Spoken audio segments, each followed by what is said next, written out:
पर अंडे बेचता था इसी गांव में या गांव से बाहर? नहीं, गांव च ही बेचदा सी। इसी गांव में बिक जाते थे? हाँ जी, 10 अंडे लैके जांदा सी। उदण वो 14 अंडे लैके गया सी बस। अच्छा। ते मैं स्कूल दूर सीगा ते पैर नूं सੱਟ ਲੱਗੀ ਸੀਗੀ ਤੇ ਪੈਰ 'ਚ ਦਰਦ ਹੁੰਦਾ ਸੀ, ਤੁਰਿਆ ਨਹੀਂ ਜਾਂਦਾ ਤੇ ਕਹਿੰਦੇ ਸੀ ਮੈਂ ਪੈਸੇ ਜਮ੍ਹਾਂ ਕਰਕੇ ਤੇ ਮੈਂ ਆਪਣਾ ਸਾਈਕਲ ਖਰੀਦਣਾ। ਸਾਈਕਲ ਖਰੀਦ ਕੇ ਤੇ ਮੈਂ ਉੱਤੇ ਜਾਇਆ ਕਰਨਾ। ਮਾਮਾ ਮੇਰੇ ਪੈਸੇ ਜਿਹੜੇ ਜਮ੍ਹਾਂ ਕਰੀ ਜਾਈ। ਗਲਾ ਕੱਟ ਦਿੱਤਾ ਉਹਦਾ, ਉਹਦੇ ਤੇ ਜ਼ਖਮ ਕਰਤੇ ਮਾਰ ਮਾਰ ਕੇ ਜੁਰੀਆਂ। ਮੇਰੇ ਪੁੱਤ ਦਾ ਕੋਈ ਹਾਲ ਹੀ ਨਹੀਂ ਛੱਡਿਆ। कोई झगड़ा था आपका? पता नहीं की लड़ा सी मेरे पुत को उन्होंने।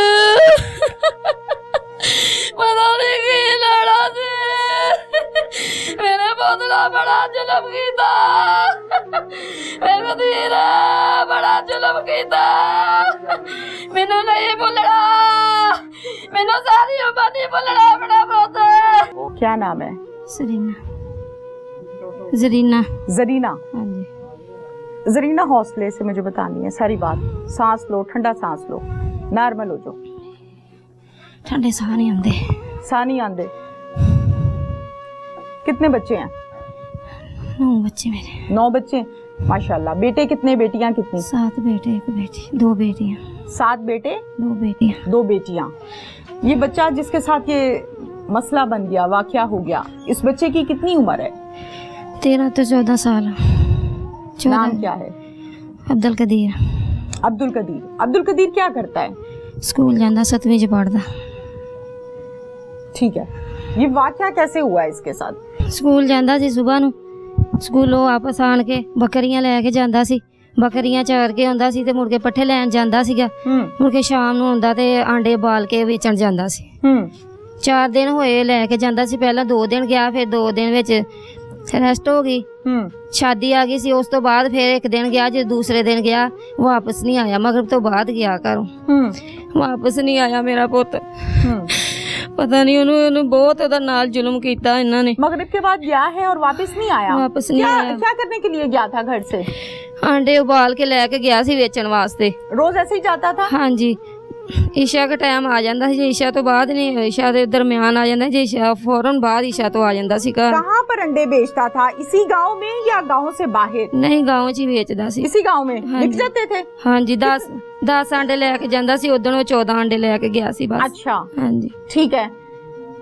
आंडे बेच के आंदा सी मैं पैसे जमा करने आ ते मैं अपना साइकिल लेना वा। ਤੇ ਮੈਂ ਸਕੂਲ ਦੂਰ ਸੀਗਾ ਤੇ ਪੈਰ ਨੂੰ ਸੱਟ ਲੱਗੀ ਸੀਗੀ ਤੇ ਪੈਰ 'ਚ ਦਰਦ ਹੁੰਦਾ ਸੀ, ਤੁਰਿਆ ਨਹੀਂ ਜਾਂਦਾ ਤੇ ਕਹਿੰਦੇ ਸੀ ਮੈਂ ਪੈਸੇ ਜਮ੍ਹਾਂ ਕਰਕੇ ਤੇ ਮੈਂ ਆਪਣਾ ਸਾਈਕਲ ਖਰੀਦਣਾ। ਸਾਈਕਲ ਖਰੀਦ ਕੇ ਤੇ ਮੈਂ ਉੱਤੇ ਜਾਇਆ ਕਰਨਾ। ਮਾਮਾ ਮੇਰੇ ਪੈਸੇ ਜਿਹੜੇ ਜਮ੍ਹਾਂ ਕਰੀ ਜਾਈ। ਉਹਨੇ 600 ਰੁਪਈਆ ਜਮ੍ਹਾਂ ਕਰ ਲਿਆ ਸੀ 3 ਦਿਨਾਂ ਦਾ। ਉਸ ਦਿਨ ਗਿਆ, ਉਸ ਦਿਨ ਘਰ ਨਹੀਂ ਆਇਆ। ਮੇਰੇ ਪੁੱਤ ਨਾਲ ਜ਼ਿਆਦਤੀ ਕੀਤੀ, ਨਾਲੇ ਜ਼ੁਲਮ ਕੀਤਾ ਇੰਨਾ। ਉਹਨਾਂ ਨੇ 7ਵੀਂ 'ਚ ਪੜ੍ਹਦਾ ਸੀਗਾ। 300 ਰੁਪਈਆ ਉਹਨੇ ਜਮ੍ਹਾਂ ਕੀਤਾ ਸੀ ਗੈਟ ਵਾਸਤੇ ਤੇ किस लिए? गैट नहीं सी है ਉਹਦੇ ਕੋਲ। गैट ਲਈ 300 रुपया जमा कीता सीगा। मैं समझ नहीं आ रही, किस लिए? गैट गैट गेट क्या होता है? बुक के लिए, किताबों के लिए? अच्छा। हाँ जी। 150 ਦਾ ਉਹਨੇ ਪੁਰਾਣਾ ਕਿਸੇ ਕੋਲ ਲਿਆ ਗੈਟ। ਉਹ ਮੁੰਡਾ ਸਾਡੇ ਘਰ ਆਇਆ, ਉਹਨੂੰ ਮੈਂ ਕਿਹਾ ਵੀ ਬੇਟਾ ਤੂੰ ਇਹਨੂੰ ਮੇਰੇ ਬੇਟੇ ਨੂੰ ਦੇ ਦੇ ਗੈਟ। ਕਹਿੰਦਾ ਆਂਟੀ ਮੈਂ 150 ਦਾ ਦੇਣਾ। ਮੈਂ ਕਿਹਾ 150 ਤੂੰ ਮੇਰੇ ਕੋ ਹੁਣੇ ਲੈ ਲਾ ਤੇ ਸਵੇਰ ਇਹਨੂੰ ਦੇ ਦੇਵੀਂ ਸਕੂਲ। ਆਂਦਾ ਮੈਂ ਆਂਟੀ ਸਕੂਲ ਜਾ ਕੇ ਦੇ ਦੂੰਗਾ। ਉਹਨੇ ਸਕੂਲ ਦੇ ਦਿੱਤਾ। बस ਇਹੋ ਹੀ ਸੀ। ਆਂਦਾ ਸੀ ਮੈਂ ਪੜ੍ਹ ਲੈ ਕੇ फौजी बनना वा, मैं ਵੱਡਾ बनना फौज च जाना। घर से जब गया है अंडे बेचने के लिए मगरिब के बाद, और रोजाना मगरिब के बाद जब जाता था तो ईशा तक आ जाता था? हाँ जी। ईशा तक जब ये नहीं आया तो फिर आपने ढूंढा इधर गांव में? जिदन ईशा तो बाद नहीं आया, मैं ठीक नहीं सी। मैं लम्मे पै गई, मैनूं नींद आ गई। मैनूं कुड़ी ने उठाया नहीं। मैं कुड़ी ने कहा भी मैं कहा तू बा आया नहीं? कदीर कहती कि नहीं मामा आया नहीं हजे। मैं उठ के दा बाहर गई हाँ, जाके दा अबू आया बाहरों। मैं कहा वीर कदीर नहीं आया हजे। उस वेले वेखण गया, सारे पिंड च वेख्या, मुंडा भी गया, नहीं लब्भा ही नहीं किते। फिर असीं लोकां नूं इकट्ठे कीता, ऐलान कीता, नहीं आया, घर ही नहीं आया मेरा पुत। नहीं पता लगा? नहीं पता ही नहीं लगा। सारी रात नाके लगे, सारा पिंड ही उठ खलोया, मेरे पुत नहीं लब्भा। फिर सुबह नूं जदों उत्थे मार के उन्होंने सुट दिता। बहुत ज्यादती कीती नाल। किसने मार के फेंक दिया? इत्थे गांव च ही आ कोई भाई जी ना मारिया। मैनूं ते भी नहीं पता कौन। किथे सुटिया सी मार के? बाहर रूड़ियां ते प्लाट च। कचरे पे, कचरे के ढेर पे? हाँ जी।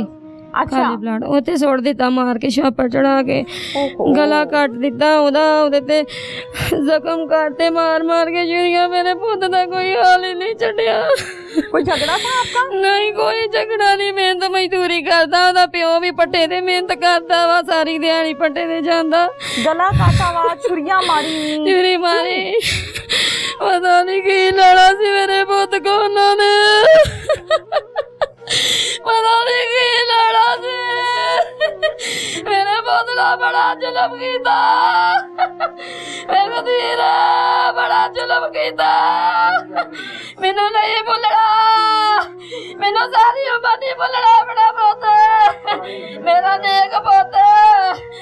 ਨੇਕ ਪੁੱਤ ਕਿਤੇ ਦੇ ਘਰ ਨਾ ਜਾਵੇ ਆਏ ਮੇਰਾ ਪੁੱਤ ਨਮਾਜ਼ ਪੜ੍ਹਨ ਜਾਂਦਾ ਸੀ जमा करता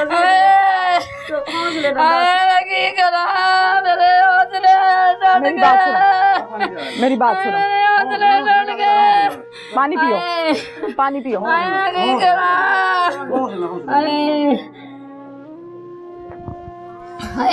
अच्छा मुझे ये बताएं कि आप लोगों को किसने इत्तला दी थी कि वहाँ पर लाश पड़ी हुई है बेटे की किसने बताया था ਕਿਸੇ ਬੱਚੇ ਨੇ ਵੇਖਿਆ ਉੱਥੇ ਮਦਰਸੇ ਆਉਂਦੇ ਸੀ हाँ फिर की दसिया आके ਦੱਸਿਆ ਵੀ ਉੱਥੇ ਲੰਮੇ ਪਿਆ ਵਾ पुत्र लम्बा भी है ਲੰਮੇ ਪਿਆ ਮੈਂ ਕਿਹਾ ਮੇਰਾ ਪੁੱਤ ਲੱਭ ਗਿਆ फिर जाके किसने देखा था सबसे पहले ਉੱਥੇ ਸਾਰੀ ਦੁਨੀਆ ਇਕੱਠੀ ਹੋ ਗਈ ਮਹੱਲੇ 'ਚ आप लोगों में से सबसे पहले कौन गया था ਮੈਨੂੰ ਇਹ ਨਹੀਂ ਪਤਾ ਕੌਣ ਗਿਆ ਸੀ आप कब गई थी ਹਾਏ ਮੈਂ ਨਹੀਂ ਗਈ नहीं देखा आपने ਨਹੀਂ जाके ਦੇਖਾ ਮੇਰੇ ਕੋ ਨਹੀਂ ਬਰਦਾਸ਼ਤ ਹੁੰਦਾ ਸੀ क्या बताया घर वालों ने आके बाप किया था बच्चे का फौरन ਹਾਏ ਗਏ ਸੀ अच्छा ਸਾਰੇ ਗਏ क्या ਸੀ। देखा था क्या बताया ਉਹਨੇ ਕਿਹਾ ਉਹਨਾਂ ਨੇ ਉਹਦਾ ਗਲਾ ਕੱਟ ਦਿੱਤਾ ਦੋਵਾਂ ਥਾਵਾਂ ਤੋਂ ਮੇਰੇ ਪੁੱਤ ਦਾ ਗਲਾ ਕੱਟਿਆ ਮੇਰੇ ਪੁੱਤ ਦੇ ਛੁਰੀਆਂ ਇੱਥੇ ਮੂੰਹ ਤੇ ਮਾਰੀਆਂ ਮੇਰੇ ਪੁੱਤ ਦਾ ਕੋਈ ਹਾਲ ਨਹੀਂ ਛੱਡਿਆ ਆਏ ਰੱਬਾ ਆਏ ਮੇਰਾ ਕਦੀਰ शॉपर चढ़ाया हुआ था चेहरे पे ਛਾਪਾ ਚੜਾਤਾ ਮੂੰਹ ਤੇ पूरी बॉडी पे या चेहरे पे ਮੂੰਹ ਤੇ ਚੜਾਇਆ आपने अभी मुझे बताया है कि जिन लोगों ने ये काम किया है वो इसी गांव के लोग हैं ਹਾਂਜੀ तो आप लोगों की उनके साथ कोई दुश्मनी को झगड़ा था ਕੋਈ ਦੁਸ਼ਮਣੀ ਨਹੀਂ ਕੋਈ ਝਗੜਾ ਨਹੀਂ कोई पैसों का लेन देन था ਕੋਈ ਲੈਣ ਦੇਣ ਨਹੀਂ ਅਸੀਂ ਕੋਈ ਨਹੀਂ ਕਿਸੇ ਦਾ ਦੇਣਾ कोई ਸਾਰੀ रंजिश- ਦਿਹਾੜੀ कोई रंजिश ਕੋਈ ਨਹੀਂ ਬਾਜੀ ਕੋਈ ਨਹੀਂ ਸਾਰੀ ਦਿਹਾੜੀ ਇੱਟਾਂ ਢੋਂਦਾ ਸ਼ਾਮ ਨੂੰ ਰੋਟੀ ਮਸਾਂ ਪੂਰੀ ਕਰੀਦੀ ਸੀ ਅਸੀਂ ਕਿਸੇ ਨਾਲ ਕੀ ਝਗੜੇ ਕਰਨੇ क्या लगती हैं आप ठहर जाओ मामी लगती हैं आप एक साइड पे बैठे लगातार आप रो रही हैं ये चीजें आपने अपने पास रखी हुई है गला बच्चे का रखा हुआ है बैग रखा हुआ है कि ये कबीर का गला है कभी 100 रुपया पाया उन्हें गले में इस बैग को और कभी इस गले को ये बार बार हाथ लगाते हैं देखते हैं कि हमारे बच्चे का ये बैग है उसी का ये गला है जाहिर है इसमें बच्चा है छोटा बच्चा था पैसे जमा करता होगा कितने पैसे इसमें जमा किए 600 रुपया